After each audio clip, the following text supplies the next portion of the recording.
पहला क्वेश्चन आपकी स्क्रीन के सामने है। The anatomical term for the breast bone is, स्तन हड्डी के लिए संरचनात्मक शब्द है। क्या ये सैक्रम है, स्टर्नम है, पटेला है या फिर क्लैविकल है? जल्दी से बताना है, क्वेश्चन गलत नहीं होना चाहिए किसी का भी। जल्दी से क्विक 3 सेकंड सभी के पास रहते हैं। स्तन हड्डी के लिए जो संरचनात्मक शब्द है, ठीक है, जो एनाटॉमिकल टर्म है किसके लिए? ब्रेस्ट बोन के लिए। अगर आपने स्टर्नम सोचा है तो वेल डन, आपका क्वेश्चन बिल्कुल सही है। नेक्स्ट क्वेश्चन यहाँ पर डिस्कस करेंगे। The aim of national strategic plan is to eliminate tuberculosis bye.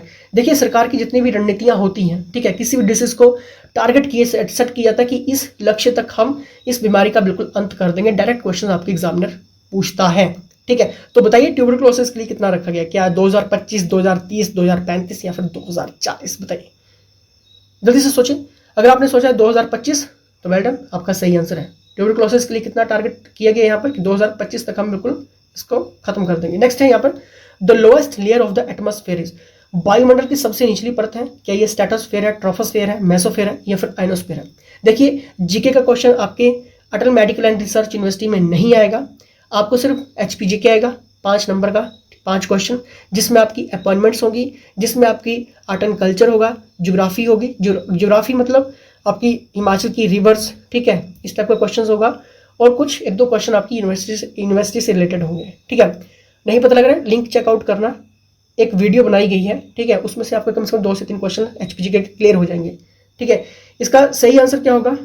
Troposphere. HPK के सभी क्वेश्चंस लेने के लिए आप व्हाट्सएप कर सकते हैं। और अगर अभी तक आपने Atal medical and research university का फॉर्म फिल नहीं किया तो कर देना, 2 अक्टूबर इसकी लास्ट डेट है, 9 अक्टूबर को आपका पेपर है। Which is the largest nerve in the body, शरीर की सबसे बड़ी तंत्रिका कौन सी है? क्या ये साइटिक है, पेरोनियल है, प्यूडेंटल है या फिर टिबियल है? बताइए, जल्दी से बताइए, सोचिए जल्दी से, क्या इसका सही आंसर होगा? ठीक है, which is the largest nerve in the body? क्या ये साइटिक है, पेरोनियल है, प्यूडेंटल है या फिर टिबियल है? बताइए, इसका सही आंसर होगा साइटिक, ठीक है, option number A is the right answer. Next question हम यहाँ पर डिस्कस करेंगे।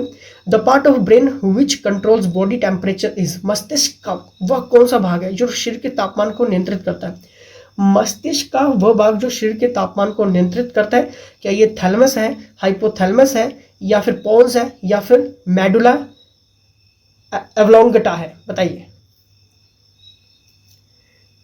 थैलेमस है, हाइपोथैलेमस है, पोन्स है, मेडुला एब्लोंगेटा है? बताइए, इसका सही आंसर क्या होगा? अगर आपने सोचा है हाइपोथैलेमस, वेल डन, क्वेश्चन बिल्कुल सही है।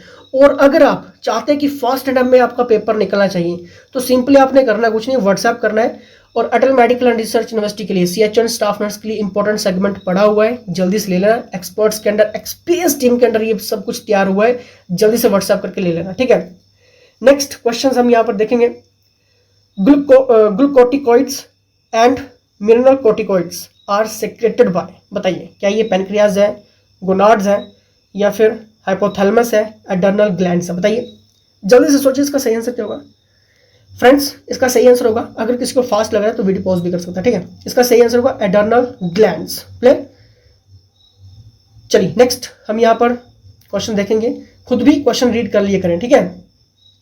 Substantia nigra secretes which of the following major neurotransmitters, बताइए, सबस्टेंशिया निग्रा निम्नलिखित में से कौन सा प्रमुख न्यूरोट्रांसमीटर स्रावित करता है, यानी कि सेक्रेट्स करता है? यहां पर जल्दी से सोचिए, यहां पर इसका सही आंसर क्या होगा? फ्रेंड्स, अगर आपने सोचा है ऑप्शन नंबर बी यानी कि डोपामाइन तो बिल्कुल सही है। देखिए सबस्टेंशिया निग्रा जो है कौन सा न्यूरो ट्रांसमीटर सेक्रेट्स करता है यहाँ पर? इसका सही आंसर है डोपामाइन। Clear friends? अभी भी टाइम है, 3 दिन की स्टडी के साथ भी आप इस एग्जाम को निकाल सकते हैं, ठीक है, क्योंकि पढ़ना आपको वो जो इंपॉर्टेंट है। नहीं पता लग रहा है, व्हाट्सएप करो और important segment, questions, MCQs, mock paper, ये सब कुछ ले लो, आप अपना एग्जाम पास आउट करो। नेक्स्ट है यहाँ पर the principal cells of the epidermis that produce keratin in a complex process is, चलिए बताइए इसका सही आंसर, जल्दी से सोचिए।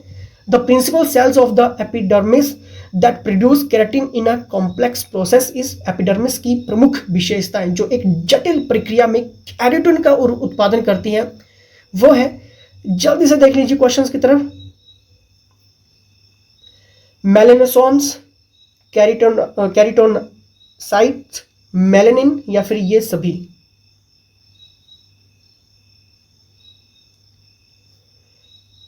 इसका सही आंसर होगा ऑप्शन नंबर बी, यानी कि कैरिटोनोसाइट्स। अगर आपने सही सोचा तो वेल डन।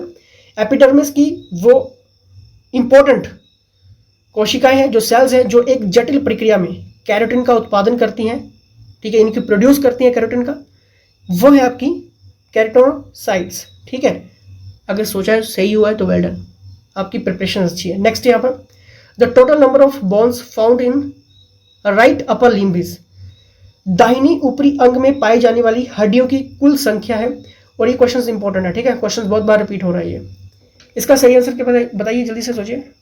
इसका सही आंसर होगा ऑप्शन नंबर बी, यानी कि 30। दाहिने ऊपरी अंग में पाई जाने वाली हड्डियों की कुल संख्या कितनी है? 30 है। ठीक है, the total number of bones found in right upper limb is, okay.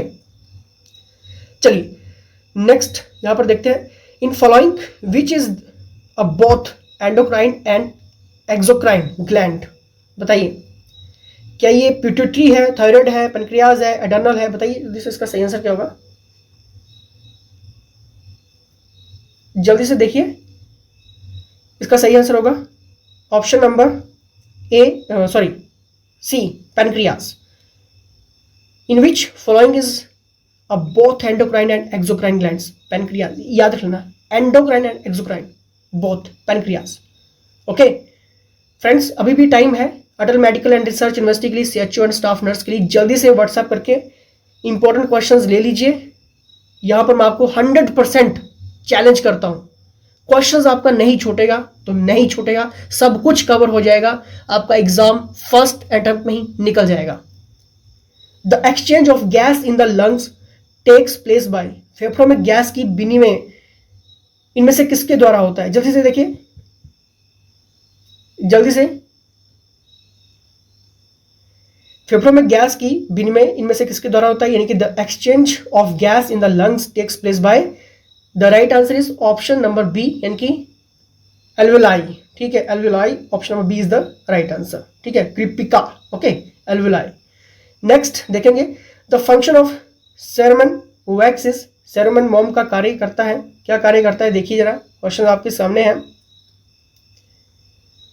क्या ये कार्य करता है? Protect the ear, help clean ear canal of foreign matter, protect ear canal from water damage, या फिर ऑल ऑफ द दिस?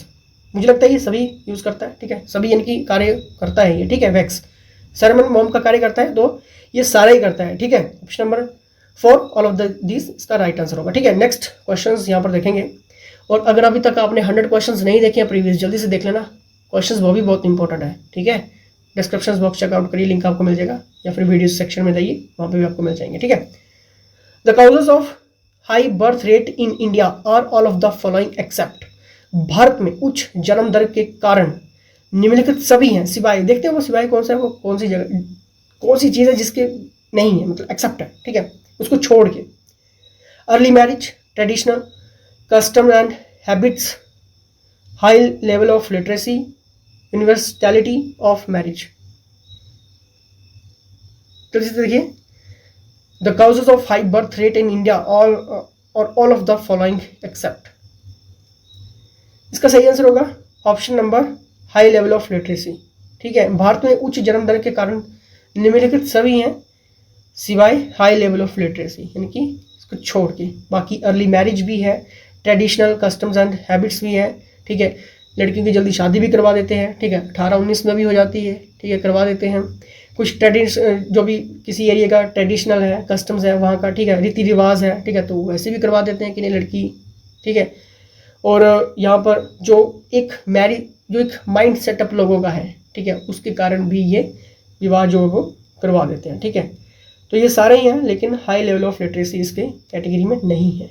ठीक है, अगर ये हाई लेवल लिटरेसी होगी तो कहीं ना कहीं क्या होगा, शादियाँ जल्द नहीं होंगी। ठीक है, नेक्स्ट यहाँ पर देखेंगे, अ pictorial diagram of frequency distribution which consists of a series of a block is, बताइए।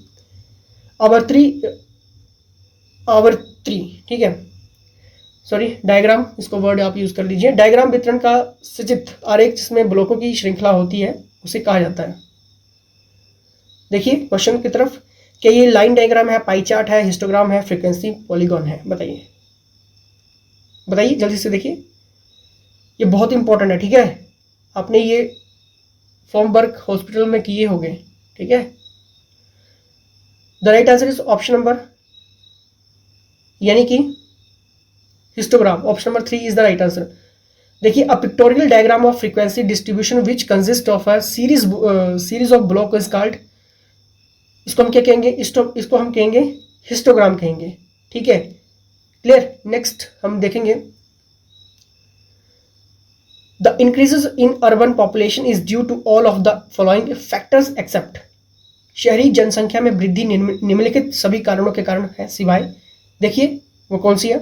क्या ये आपकी एम्प्लॉयमेंट अपॉर्चुनिटीज है, attraction of better living conditions है, अवेलेबिलिटी ऑफ सोशल सर्विसेज है, या फिर हाई मोर्टेलिटी एंड मोबिडिटी, बताइए।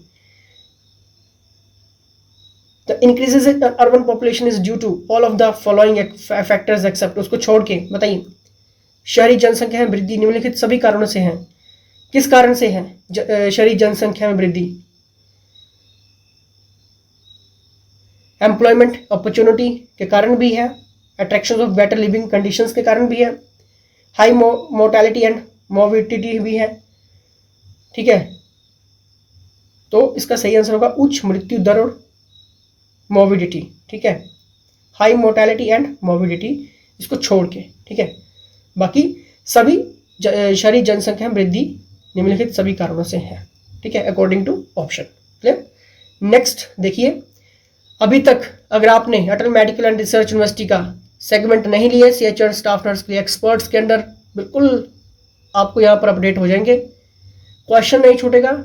933 में अभी जो कमीशन का पेपर रिजल्ट आया है, बहुत सारे स्टूडेंट्स की यहाँ पर सिलेक्शन हुई है, कम से कम 4 से 5 स्टूडेंट्स की यहाँ पर सिलेक्शन हुई है सरकारी जॉब में। तो आप देख लीजिए आपको क्या चीज़ हम अपडेट करने वाले हैं, व्हाट्सअप कर लेना। The literacy rate taking in account the total population in the denominator is termed as, कुल जनसंख्या को ध्यान में रखते हुए साक्षरता दर को कहा जाता है। जो आपकी कुल जनसंख्या उसको ध्यान में रखते हुए लिटरेसी रेट को क्या कहा जाएगा? जल्दी से देखना है, जल्दी से देखिए। क्या ये इफेक्टिव लिटरेसी रेट है, क्रूड लिटरेसी रेट है, लाइफ एक्सपेक्टेंसी रेट है, या फिर नन ऑफ दिस है? बताइए। इसका सही आंसर होगा ऑप्शन नंबर बी, यानी कि crude literacy rate is the right answer. Clear. Next देखिए यहां पर, the number of new cases occurring in a defined population in a specified period of time is called, the number of new cases occurring in a defined population in a specified period of time is called, जल्दी से देखिए question आप सभी के सामने है।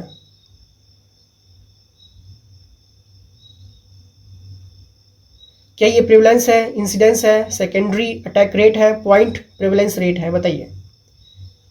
17 question. Friends, इसका बिल्कुल सही आंसर होगा ऑप्शन नंबर बी, यानी कि इंसिडेंस। अब एक निश्चित समय विधि में परिभाषित जनसंख्या में होने वाले नए मामलों की संख्या को निम्नलिखित कहा जाता है, उसको हम कहेंगे इंसिडेंस। ये याद रख लेना, ये क्वेश्चन बहुत इंपॉर्टेंट है।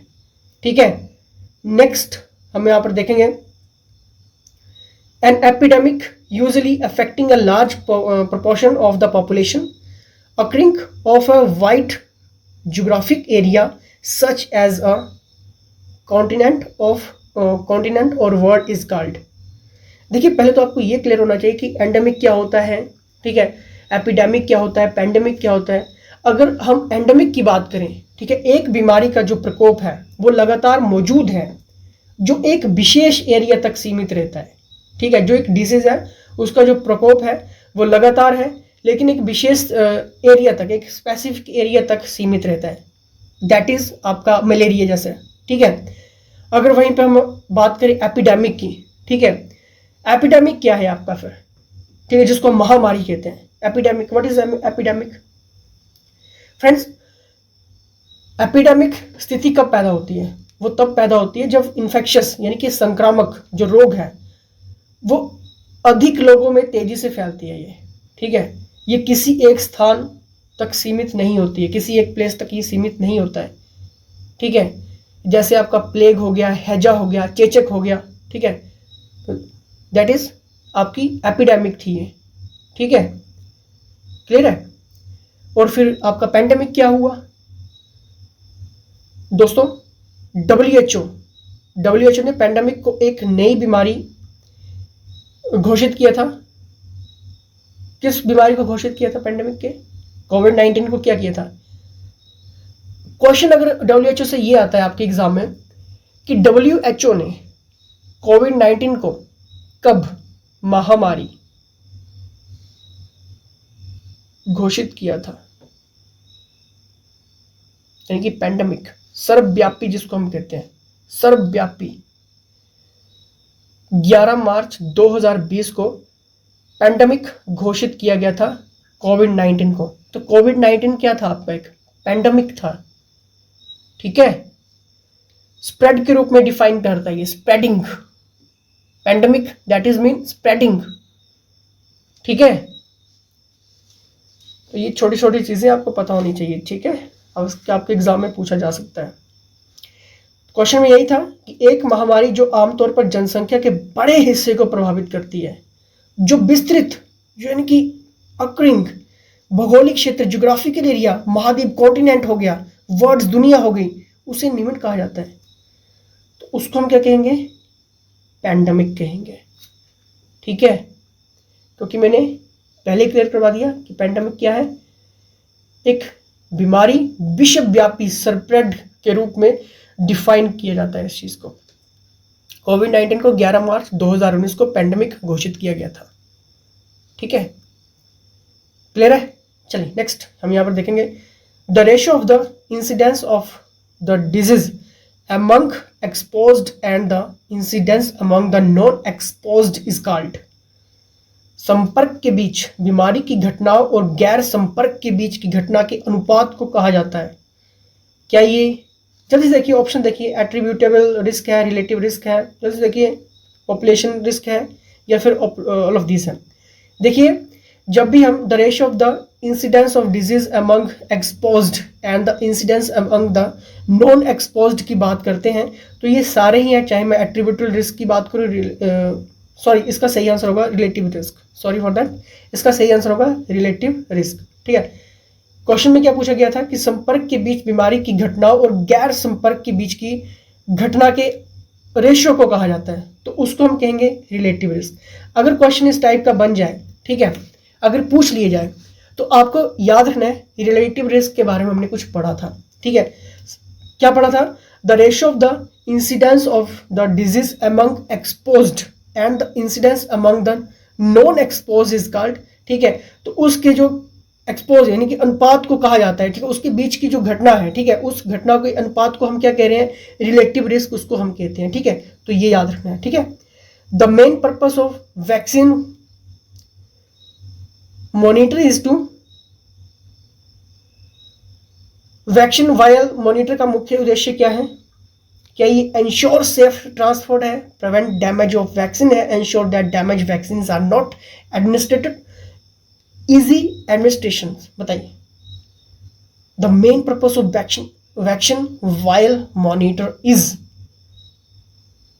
फ्रेंड्स इसका सही आंसर होगा option number A, sorry option number इसका सी इसका सही आंसर होगा, यानी कि third, ensure heat damage vaccine are not administered, ठीक है, ensure that damaged vaccine are not administered, सुनिश्चित करें कि गर्मी से क्षतिग्रस्त टीकों को प्रशासित नहीं किए जाना चाहिए। वैक्सीन वायल मॉनिटर का यही उद्देश्य है और आपको यही याद रखना है।